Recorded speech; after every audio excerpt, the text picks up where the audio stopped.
Magdadalawang isip na ang mga pilotong Ruso bago makialam sa Ukraine. Naipukaw na ang takot at nakalikhanan ng kasaysayan. Noong Hunyo 7, 2025, isang Russian Su-35 superflanker ang nawala malapit sa hangganan ng Ukraine. Akala ng piloto, walang nanonood, pero nakalak na pala sa kanya ang Predator na milya-milya ang layo. Ilang minuto lang ang lumipas. Biglang lumitaw ang isang air intercept missile, 100 at 20 C-8 AMRAM missile at tumama sa Su-35. Sumabog sa apoy ang makapangyarihang jet. Iniwan ang mga flare habang ito'y bumaba sa mga ulap. Ang tunay na nagpakatangi dito ay ang katotohanang mas mataas ang kakayahan ng Su-35 kumpara sa F-16 na humabol dito. Hindi kasing advanced ng Russian jet ang F-16 sa halos lahat ng aspeto. Mas mabilis at mas maraming armas ang Su-35, pati mas malayo ang abot. Sa papel, dehado ang F-16 pero may isang bagay na nagbago ng lahat. Hindi lang para sa Su-35, kundi para sa buong digmaan. Ang lihim na ginamit ng Ukraine para taluninin ang dambuhala. Noong araw na yon, na-detect ng Swedish Early Warning Aircraft ang Russian Su-35 mula 100 at 20 hanggang 100 at 80 milya at ginabayan nito ang Ukrainian F-16 sa tamang posisyon habang gumawa ng matalinong galaw ang piloto. Pinanatiling nakapatay ng Ukrainian na piloto ang sarili niyang radar. Kung binuksan niya ito, maaalerto ang radar warning receiver ng Su-35. Lumipad ng walang ilaw ang F-16 pilot na nagdulot ng perpektong ambush sa ere. Pinaputok niya ang misil at agad nitong tinamaan ang Su-35. Makaysaysayan ito dahil ito ang unang pagkakataon na may Su-35 na napaabagsak sa isang air-to-air na labanan ng isang Ukrainian na jet. Pero ang hindi ko pa naibubunyag ay ang katotohanang hindi ito ang bangungot ng Russia. Malayo pa ito roon. Ang mga pagkalugi ay bahagi ng digmaan. Alam na alam ito ng Russia. Ang tunay na nagpapayanig dito ay ang mas malaking bahagi ng larawan. Tinawag ito ng kanluran bilang koalisyon ng mga fighter jet.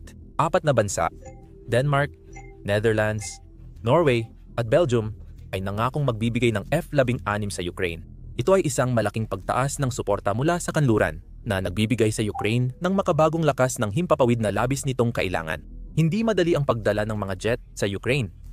Hindi lang ito simpleng pagbibigay ng eroplano. Inabot ito ng ilang buwan ng matinding negosasyon, diplomasya, at tinawag na Fighter Jet Coalition. Pinagsama-samang pagsisikap ito ng mga bansang ito para sanayin ang mga Ukrainian na piloto, panatilihin ang eroplano, at i-coordinate ang F-16 transfer sa ilalim ng United States supervision. Matapos ang mabilisang pagsasanay ng mga piloto, dumating ang unang F-16 sa Ukraine noong Agosto 2000 at 24 at simula noon, winasak nila ang mga operasyon ng himpapawid ng Russia.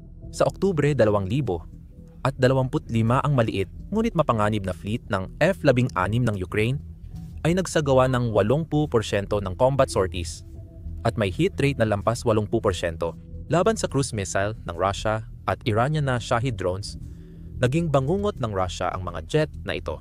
Pinoprotektahan nila ang infrastruktura ng Ukraine habang tinutugis ang high-value target sa eksaktong operasyon. Gumagamit ang Ukraine ng makabagong taktika.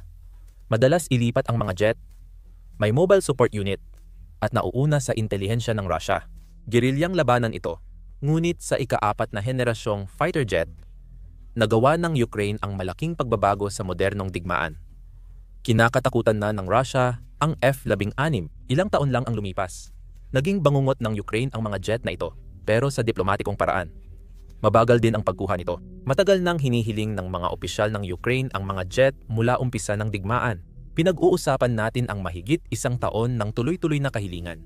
Sa NATO Summit sa Vilnius, Lithuania, noong Hulyo 11, 2023, nagtagumpay na rin. Doon pumirma ang 11 bansa, pinangunahan ng Denmark at Netherlands, ng isang kasunduan para maisakatuparan ito. Tinawag itong makasaysayan ni Pangulong Zelensky. Totoo naman ito. Hindi lang ito tungkol sa eroplano, kundi sa pagbuo ng modernong Air Force ng Ukraine mula umpisa. Ganito kasi, Ang F-16 ay Amerikanong jet. Kahit gusto ng mga bansang Europeo magpadala ng F-16, kailangan pa rin ng United States na pahintulot. Dumating naman agad ang magandang balita. Dumating ang pahintulot noong Agosto ng 2023 at opisyal nang nagsimula ang programa. 4 na bansa ang naging pangunahing tagapag-ambag at ang dahilan kung bakit nila ito nagawa ay dahil lahat sila ay nag-upgrade na sa mas bagong F-35 na mga fighter jet. May F-16 sila na naka-standby at handang gamitin. Pinangunahan ito ng Netherlands. Nangako sila ng 24 na F-16 at naihatid ito sa 3 batch. Dumating ang unang batch noong Oktubre 2000 at 24 sumunod noong Pebrero 2025 at ang huling 6 na jet ay umalis sa Volco Air Base noong Mayo 26, 2025. Sila ang unang bansa na tumupad agad sa pangako. Wala pang isang taon matapos ang unang delivery. Nangako ang Denmark ng 11 F-17. Unang dumating ang Danish na jet noong tag-init 2024 at 12 na ang naipadala nila pagsapit ng Pebrero 2025. Ngunit ang pinakamalaking sorpresa ay ang Belgium na nangakong magbibigay ng 30 F-16. Iyan ang pinakamalaking ambag mula sa kahit anong bansa. Inanunsyo nila ito noong Mayo 2024 bilang bahagi ng €977 milyong na military package. Ang unang mga Belgianong jet ay inaasahang darating sa 2024 at ang buong paghahatid ay nakatakdang matapos pagsapit ng 2028. Magpapadala sila ng 2 operational jet at 2 extrang airframe bilang pyesa. Isang matalinong hakbang para mapanatili ang fleet. 6 hanggang 22 sasakyang panghimpapawid ang ipinangako ng Norwega. Karamihan sa mga ulat ay nagsasabing nasa 12 operational na F-17 ang ipapadala at plano ng pamahalaan ng Norwega na tapusin ang kanilang paglilipat bago matapos ang 2025. Sa kabuuan, may 85 F-17 na nakalaan para sa Ukraine. Mas mataas kaysa sa dating napag-usapang 55 hanggang 65 noong 2023. Mukhang malaki na ang 85 hanggang sa pumasok ang Sweden. Noong Oktubre 22, 2025, nagkita sina punong ministro Ulf Kristersson ng Sweden at Pangulong Zelensky at lumagda ng liham ng layunin para sa posibleng kasunduan sa hanggang 150 Swedish na Gripen fighter jets. Tama yan, 150. Kung matuloy ang kasunduan, malaking upgrade ang makukuha ng Air Force ng Ukraine dahil madadagdag ang Swedish-made fighter jets sa kanilang puwersa. Kung napansin mo, may kakaiba sa F-16 dahil ang 85 F-16 ay naihatid ng paunti-unti, hindi sabay-sabay. Paano kung makuha ng Ukraine lahat yon ng sabay? Bangungot para sa Russia, di ba?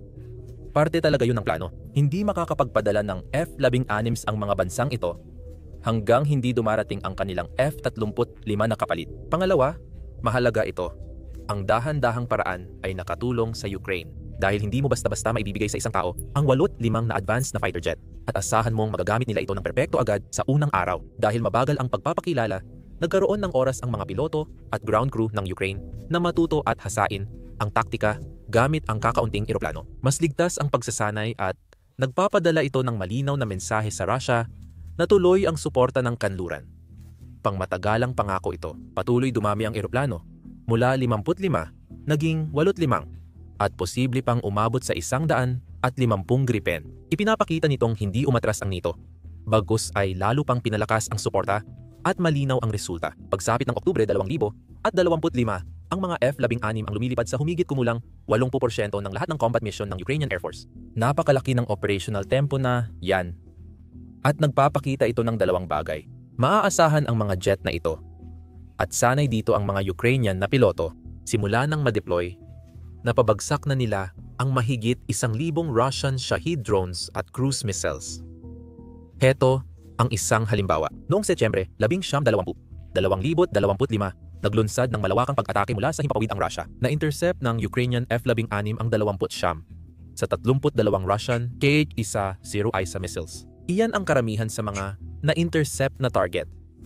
Ang mga jet na ito ang pangunahing depensa ng Ukraine laban sa missile attacks ng Russia. Noong Disyembre 13, 2024 nagpakawala ang Russia ng halos 200 drone at 74 na misil sa malakihang pag-atake. Isang Ukrainian F-16 pilot lang ang nakabagsak ng 6 na Russian cruise missile sa isang misyon. Tinawag ito ng Ukrainian Air Force Command na pinakamalaking tagumpay sa kasaysayan ng operasyon ng F-16. Para makamit ang tagumpay, nagpaputok ang piloto ng 2 air intercept missile, 100 at 20 AMRAAM 2 air intercept missile, Sham Sidewinder, at nakabagsak ng 2 pang target gamit ang 20mm cannon ng F-16 habang lumilipad ng mahigit 600 at 50 kilometro kada oras. Nakakabaliw ito dahil ayon kay Yuri Inhat, tagapagsalita ng Ukrainian Air Force, hindi pa nagawa sa kasaysayan ng F-16 ang pagpapabagsak ng cruise missile gamit ang kanyon. Sabi nila, pati Amerikano hindi makapaniwala sa nagawa niya. May nagduda at sinabing tsamba lang. Para sa iba, natuklasan na ng Ukrainians ang sikreto at nawala na ang pagdududa matapos ang 1 taon. Dati, malaya ang mga eroplanong Ruso sa paligid ng himpapawid ng Ukraine, pero hindi na ngayon. Tandaan mo yung pagbagsak ng F-35 noong ika-7 ng Hulyo 2025, bandang alas 10 ng umaga. Oras sa lokal malapit sa hangganan Russia sa Kursk. Isang Ukrainian F-16AM na Dutch variant ang nakalaban ng Russian Su-35S Super Flanker marahil mula Lipetsk Air Base. Ngayon, seryoso ang Su-35. Ito ang pangunahing ika-4 na henerasyon plus na fighter ng Russia na may advanced radar, sensors, helmet-mounted targeting system, at malalakas na armas. Malaki ang epekto ng pagbagsak ng isa. Ika-9 na Su-35 na ito na nawala sa digmaan. Karamihan sa mga nauna ay pinabagsak ng surface-to-air missile ng Ukraine, hindi sa air-to-air na labanan. Ngunit may kakaibang kapangyarihan. Ang F-16 hindi sandata, kundi matang nakakakita ng di nakikita ng iba. Tinatawag itong Swedish Saab 300 at 40 early warning aircraft. Nakakabagot ang trabahong ito. Walang barilan o astig na stunt, pero may isang bagay na nagbabago ng lahat. Kayang makita ng IRII radar ang target hanggang 280 milya. Na-detect nito ang Russian Su-35 mula 100 at 20 hanggang 100 at 80 milya at ginabayan ang Ukrainian F-16 sa tamang posisyon. Sunod naman ay ang pagkakataon ng piloto. Gumawa ng matalinong hakbang ang piloto. Pinanatiling nakapatay ng Ukrainian na piloto ang sarili niyang radar. Ang APG-66 radar ng F-16 ay may 70 milyang saklaw. Pero kapag binuksan, maaalerto ang Su-35L100 at 5035 pastel radar warning receiver. Lumipad ng walang ilaw ang F-16 dahilan ng perpektong ambush sa ere. Hindi alam ng Russian pilot na siya ay sinusundan. Pinaputukan ng Ukrainian piloto ng air intercept missile. 100 at 20 C-8 AMRAAM missile sa 31 milyang distansya. Gumamit ang missile ng mid-course updates mula F-16 saka lumipat sa sariling radar seeker sa huling 12 milya. Tumagal ng 3-6 na segundo ang buong paglipad sa bilis na Mach 4. Tinamaan ang Su-35S at ligtas na nag-eject ang piloto malapit sa Kodonovo, Russia, 10 milya mula sa hangganan ng Ukraine. Isang Russian Combat Search and Rescue Team ang sumagip sa kanya na nagpapakita kung paano gumagana ang makabagong labanan sa himpapawid. Ang advanced na kagamitan ng NATO, koordinadong suporta at disiplinadong taktika ay mahusay na nagsanib puwersa. Pinapakita nito na hindi lang lumilipad ang Ukrainian pilot sa F-16, kundi pinapahusay nila ang paggamit nito. Tinangka namang itago ng Russia ang katotohanan. Sa simula, sinubukan ng Russia na sabihin na isang Ukrainian Patriot missile ang may kagagawan. Ipinapakita nito kung gaano talaga kasensitibo ang pagkawala na ito para sa kanila. Pero ang ebidensya ay nagpapakita ng air-to-air kill. Isang technical na tagumpay at psikolohikal na dagok din. Pinakita nito na sa tamang suporta, kayang sabayan ng Ukrainian F-16 ang mga top Russian fighter at manalo.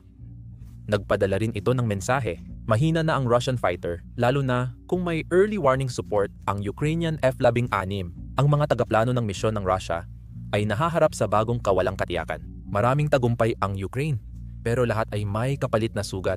May ilan na di nagagaling. Ngayon, magpakatotoo tayo. Hindi nakuha ang mga tagumpay na ito ng walang kapalit.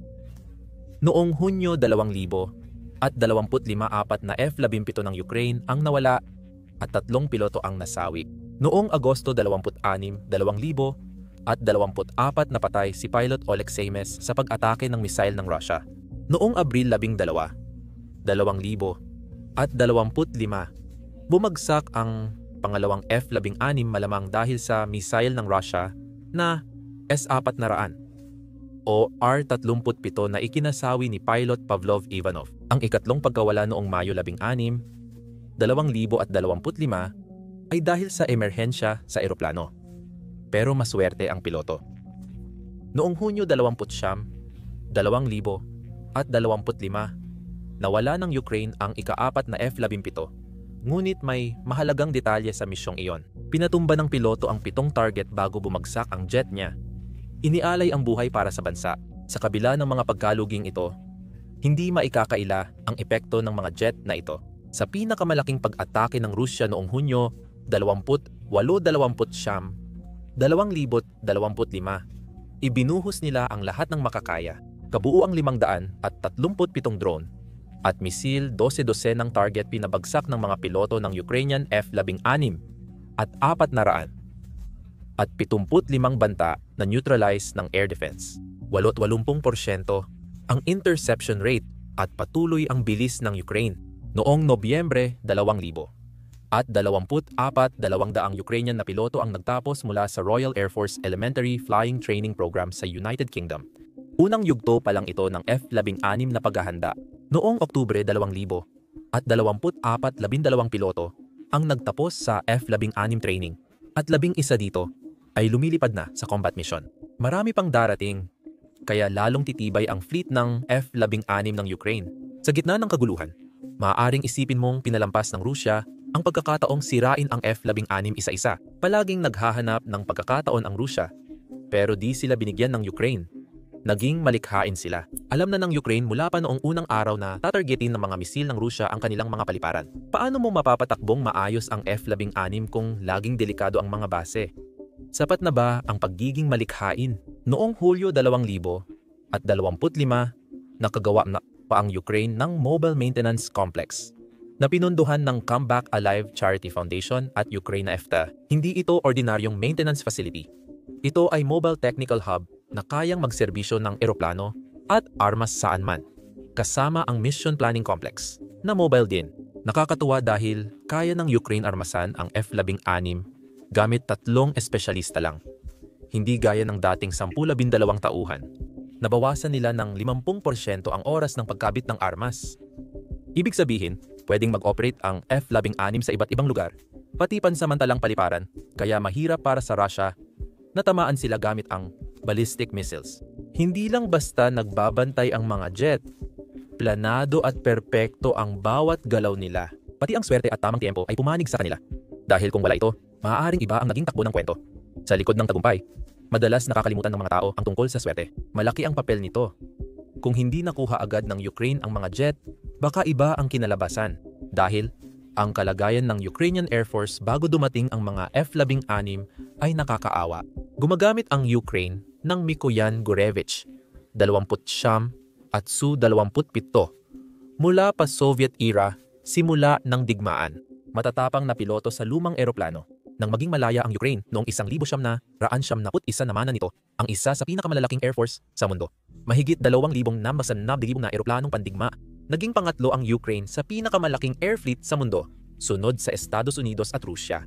Tinutukoy natin dito ang strategic bomber, fighter jet, attack aircraft, buong arsenal ng Soviet. Pero dumating ang tinatawag ng mga tao na peaceful dividend. Naniniwala ang Ukraine sa mga international na garantiya sa seguridad at inisip nilang hindi na nila kailangan ang lahat ng lakas militar na iyon. Noong 1996,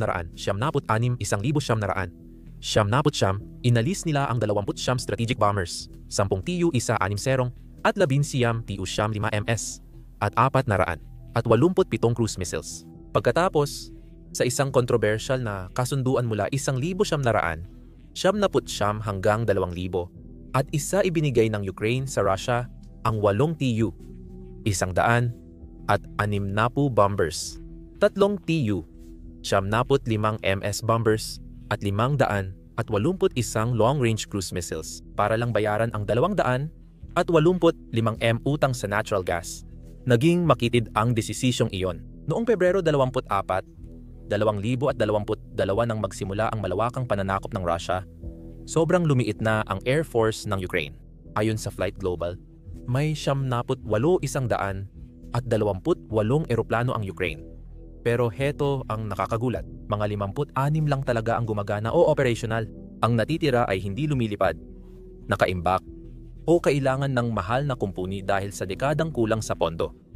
Ito ang kanilang mga fighter jets, 43 Mikoyan Gurevich, 29 Fulcrum twin-engine fighters na dinisenyo noong dekada 70 bilang tugon ng Soviet sa F-16, Doombasis E-2 at 26 Su-27 Flanker, mga mabibigat at long-range na air superiority fighters na nilikha para pantapat sa F-15 at F-14 ng Amerika para sa attack at bombing missions. May 12 Su-24 Panzer supersonic tactical bombers na may variable sweep wings para sa missile at bombing strike. Ang 17 Su-25 Frogfoot ay Soviet na katumbas ng A-10 Thunderbolt para sa close air support. Iyan ang gamit ng Ukraine sa pagtatanggol, mga luma at tumatandang Soviet jets. Karamihan ay di na mapalipad laban sa modernong air power ng Russia. Di na pagtataka sa ang malaking epekto ng pagdating ng F-16. Ang Ukraine ay nakatanggap ng F-16AM, 1 tao, at F-16BM, 2 tao, jets. Ngayon, hindi ito mga bago. Pero dumaan na ang mga ito sa malaking midlife update. Kaya naabot nila ang isang mataas na pamantayan. Maikukumpara ito sa Block 50-52 F-17 ng United States Air Force noong early 2000s. Ngunit pinakamalaking pagbabago ay ang radar. Isang piloto ng Su-27 sa Ukraine ay minsang nagsabi na para siyang bulag sa labanan dahil mas malayo makita ng Russian jet gamit ang radar. Napunan ito ng ANAPG-66 V2 radar ng F-16. Ngayon, alam na ng mga piloto ng Ukraine ang kanilang kalaban. Pero ang malaking pagbabago ay nasa mga sandatang dala ng mga jet. Ang Air Intercept Missile, 120 AMRAM marahil ang pinakamahalagang upgrade. Aktibong misil na ginagabayan ng radar at kayang tamaan ang mga target na hindi nakikita. Natanggap ng Ukraine na ang Air Intercept Missile, 120 C na variant. Ang mas advanced na version na may pinaikling mga palikpik at pinahusay na paggabay. Ang misil na ito ay direktang panlaban sa R-37M long-range missile ng Rusya na ginagamit ng mga eroplanong pandigma ng Rusya tulad ng Su-35 para umatake mula sa ligtas na distansya. Pero ngayon, kailangan ng manatili ng mga eroplanong pandigma ng Rusya sa mas malayong distansya na lumilikha ng no-go zone na nagpapahirap sa buong estratehiya nila sa himpapawid. Para sa malapitan na labanan, may Air Intercept Missile, SHARM-X Sidewinder na ipinares sa Joint Helmet-Mounted Cueing System. Sobrang lupit ng kombinasyong ito. Maaaring i-lock ng piloto ang target habang tinitingnan niya ito, kahit wala pa ito sa harap ng eroplano. Perpekto ito laban sa maneuverable na cruise missile at drone. Hindi lang pang air defense, ang F-16 multi-role fighter din ito. May air-to-ground missile. 88 high-speed anti-radiation missile ito na panira sa radar ng Rusya. Di tulad ng improvised na setup ng Ukraine sa Mikoyan Gurevich, 20 pinapagana ng F-16 systems, ang buong potensyal ng HARM, kaya mas epektibo ito laban sa Russian air defense radar. Meron ding guided bomb unit, 30 small diameter bomb, kayang magdala ng F-16 ng 8,200 at 50-pound precision glide bombs at tamaan ang maraming target sa isang pasada mula sa ligtas na distansya. Ang Joint Direct Attack Munition Extended Range Global Positioning System Guided Bombs ay may pakpak at kayang tamaan ang target na lampas 45 milya ang layo. Ang pag-operate sa isa sa pinakamapanganib na airspace ay nangangailangan ng matinding proteksyon. Ang F-16 ng Ukraine ay may ANALQ. Isang jamming pod sa gitnang linya para magpadala ng mapanlinlang na signal at guluhin ang radar-guided na misil. May espesyal na kagamitang Terma PIDS plus pylons, ang Danish F-16. Ngayon, hindi lang weapon station ang mga ito, kundi built-in self-defense system na may missile approach warning sensors at chaff at flare dispenser. Nadidetect nila ang paparating na mga missile at automatikong naglalabas ng mga countermeasure. Hindi lang isang bagay ang nagpapamapanganib sa mga jet na ito, kundi ang buong sistema na nagtutulungan. Pinagsama-sama ang radar, sandata at electronic warfare systems. Ang mga piloto ng Ukranya ay mula sa paglipad gamit ang luma at bulag na Soviet jets, ngayon ay nagpapatakbo na ng isa sa pinakamahusay na combat system sa buong mundo. Yan ay tunay na pagbabago ng pananaw. Noong Marso 2025, ginamit na ng mga F-16 ng Ukranya ang precision-guided bombs para sa mga atake sa lupa. Lumawak mula depensa hanggang opensibang operasyon. Dito nagiging interesante ang sitwasyon. Binobomba ng Rusya ang Ukranya gamit ang glide bomb at high explosive aerial bomb na may UMPK guidance kits. Noong Marso 2024 naghulog ang Rusya ng 3,000 nito. Nakakasama talaga ang mga iyon. Pero binago ng F-16 ang laban. Sabi ng mga ulat ng Ukrainian, nagdadalawang isip na ang mga piloto ng Rusya lumapit sa hangganan. Sa ilang lugar, bumaba ng halos 70% ang glide bomb attacks kumpara tag-init 2024. Bakit kaya? Mahirap papabagsakin ang glide bomb dahil maliit ang radar signature at walang heat signature. Nakakatakot para sa Su-34 at Su-35 bombers, ang F-16. Ngayon, kailangan ilunsad ng mga pilotong Ruso ang glide bomb mula mas malayo. Kaya bumaba ang accuracy at kaunti ang tumatama. Hindi na kailangang ihulog ng F-16 ang bomba. Ang simpleng presensya lang nila ay napipilitang magbago ang mga taktika ng mga Ruso. At dahil dito, maraming buhay ng mga Ukrainyano ang naliligtas. Mula pa noong una, malinaw na tungkulin ng Ukraine ang pigilan ang mga misil at drone ng Russia. Hindi tungkol sa klasikong labanan ng eroplano ang usapan dito, kahit nangyari na rin iyon. Ang pangunahing misyon ng F-16 ay defensive counter-air. Ibig sabihin ay salubungin at harangin ang walang tigil na mga alon ng Russian cruise missiles, tulad ng KH, 100 at 1 at Caliber. Bukod dito, patuloy na pinapalipad ng Russia ang mga Shahid loitering munitions ng Iran papuntang mga lungsod at importanteng infrastruktura ng Ukraine. Ito ay isang matalinong hakbang. Nakatipid ito ng buhay at pera. May dalawang malaking dahilan sa likod nito. Ngayon, una, ang F-16 ay maaaring ilipat kahit saan sa malawak na teritoryo ng Ukraine, nagbibigay ng flexible na depensa sa himpapawid kung saan ito pinakakailangan. Pangalawa, matalino ito dahil nakakatipid sa mahal na ground-based missiles ng Ukraine. Milyon-milyon ang halaga ng isang Patriot Interceptor. Mas mura ang Air Intercept Missile. Siyang Sidewinder, magagamit pa ng F-16 ang kanyon nito laban sa drone at subsonic cruise missiles. Sa madaling salita, ang F-16 ay naging isang lumilipad at reusable na missile battery na pumupuno sa mga butas ng Air Defense Network ng Ukraine. Pinapatunayan ng datos ang halaga nito. Naalala mo ba ang 80% sortie rate? Hindi lang ito impressive.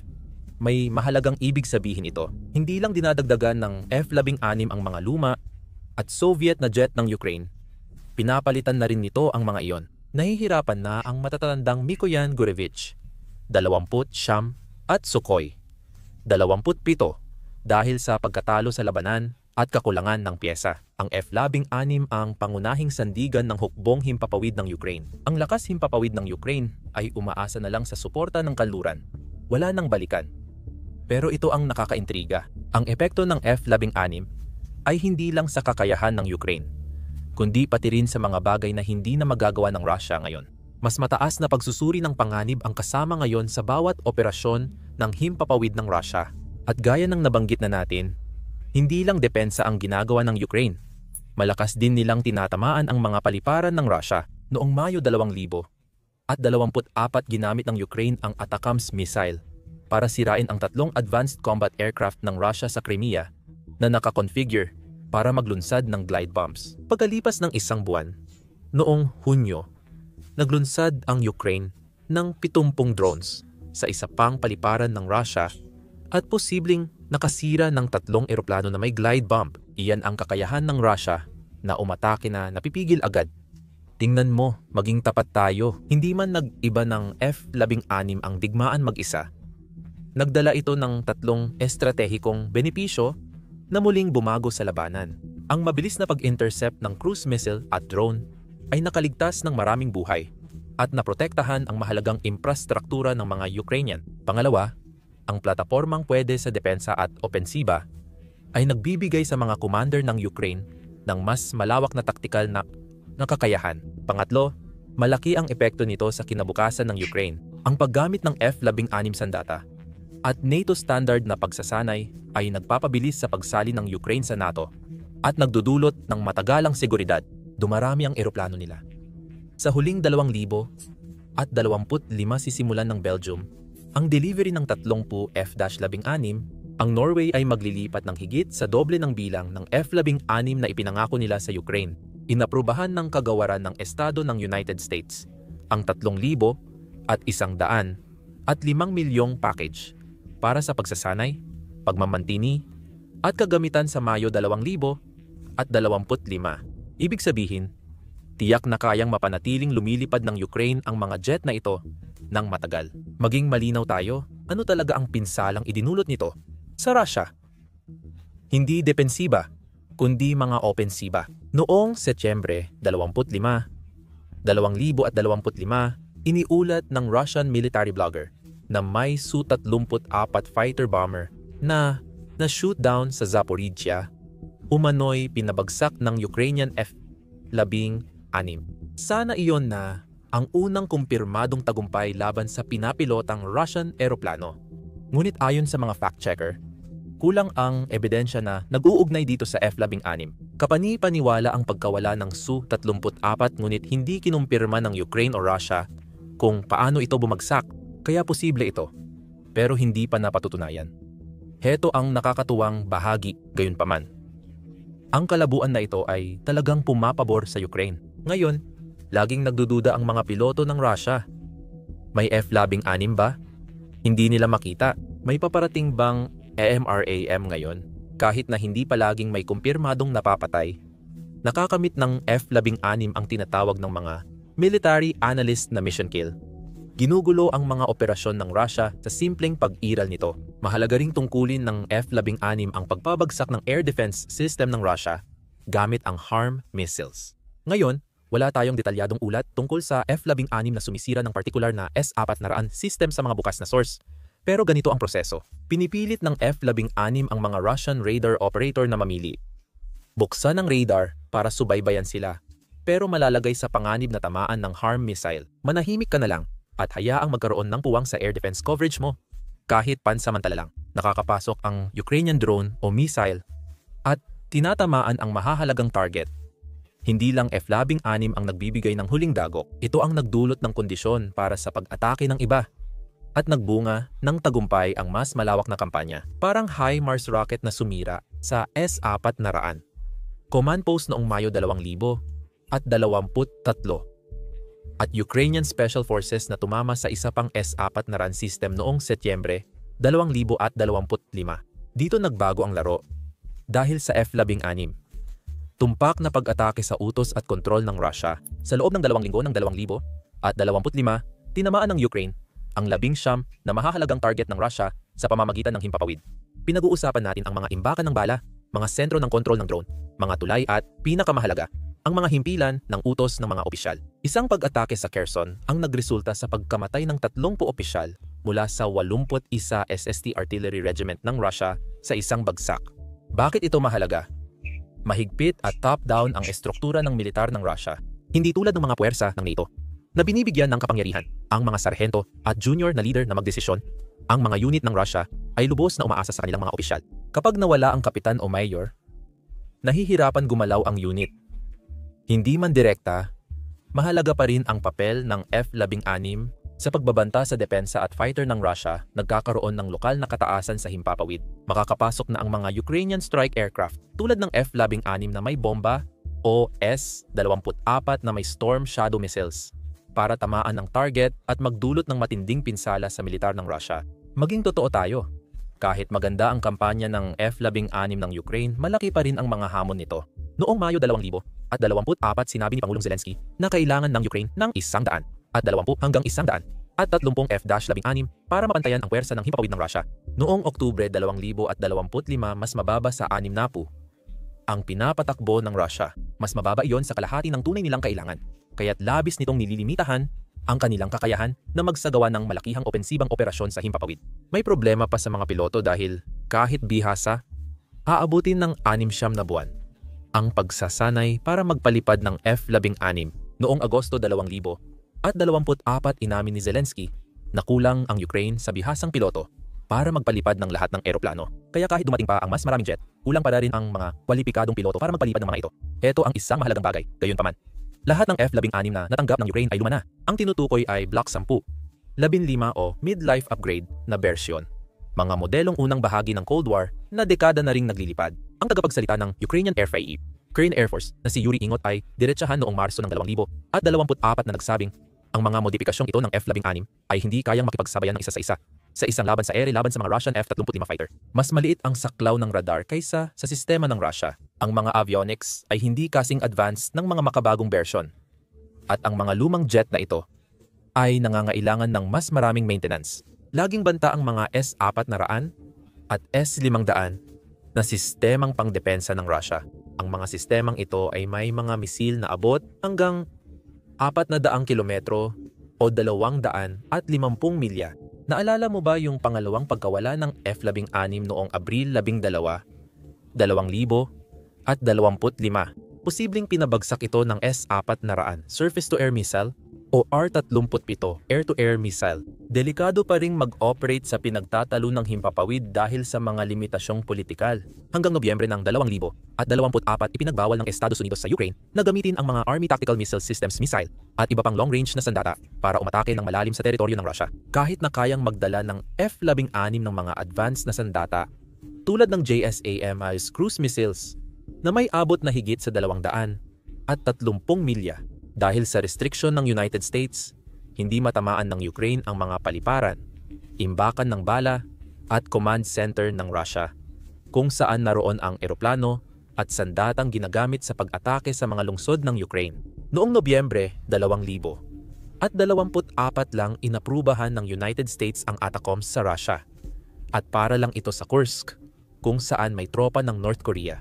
Ngunit sa kabila ng mga hamon, may kahangahangang nagagawa pa rin ang F-16 program. Binabago nito ng lubusan ang militar ng Ukraine.